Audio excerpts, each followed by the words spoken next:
Let's set the scene. Jerusalem, called Ariel, the Lion of God, in the 8th century BC. On the surface, everything looks fine. Festivals are observed, sacrifices are offered, religion is running like clockwork. But something is rotten underneath. I'm going in as an investigator, and what I found is a trail of clues that don't just explain Judah's crisis. They point 400 years further down the road to a man named Jesus of Nazareth. Lead number 1, the siege that wasn't. Isaiah opens with a strange prophecy. God himself will lay siege to his own city, bringing Jerusalem low until her voice comes from the ground, like a ghost whispering from the dust. Then just as suddenly, the attacking nations vanish like a dream upon waking. This is the Assyrian siege of 701 BC, Sennacherib's army surrounding the city, then mysteriously disappearing overnight, recorded later in 2 Kings 19. But notice the pattern: judgment, followed by sudden, almost dreamlike deliverance. That rhythm, collapse, then rescue nobody saw coming, is a signature that shows up again at an empty tomb. Lead number 2, blind eyes, sealed scrolls. Here's where it gets interesting. Isaiah says the people are in a deep sleep. Their prophets and seers, the ones who are supposed to see clearly, have had their eyes covered. A vision becomes like a sealed scroll. Hand it to someone who can read and they say, "I can't, it's sealed." Hand it to someone who can't read and they say, "I never learned." Either way, nobody gets it. Fast forward to the Gospels.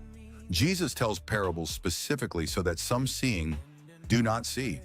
He quotes Isaiah directly in Matthew 13. The investigation reveals this isn't just an ancient literacy problem. It's a description of spiritual blindness that Jesus diagnoses in his own audience 7 centuries later and claims to be the cure for. Lead number 3, lip service. This is the line that should stop you in your tracks. These people honor me with their lips, but their hearts are far from me. Worship has become a performance, rehearsed, rule-based, hollow. And here's the twist. Jesus quotes this exact verse, word for word, when confronting the religious leaders of his day in Mark chapter 7. He's not citing some obscure text. He's pointing straight back at this case file and saying, this prophecy isn't closed, it's still open. You're the suspects.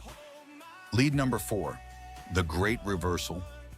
Isaiah pivots from corruption to a startling reversal.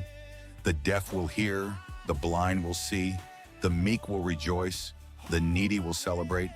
Things get turned upside down. This isn't vague poetry. When John the Baptist sends messengers from prison asking Jesus, "Are you the one?" Jesus answers by listing exactly these signs.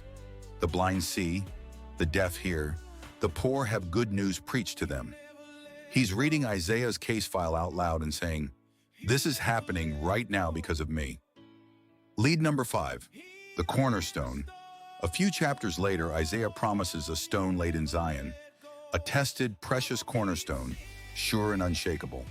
The New Testament writers, Peter, Paul, pick this thread straight out of Isaiah and lay it directly at the feet of Jesus, calling him the rejected stone that became the foundation.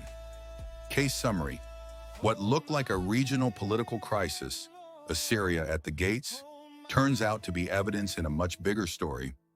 A blind, ritualistic people, a sealed scroll, a coming reversal, a foundation stone. Isaiah 29 isn't just a chapter about ancient Jerusalem's near miss with disaster. It's a set of fingerprints, and centuries later, Jesus walks into the room, picks up the file and says, "This was about me. Case closed," or rather, case opened.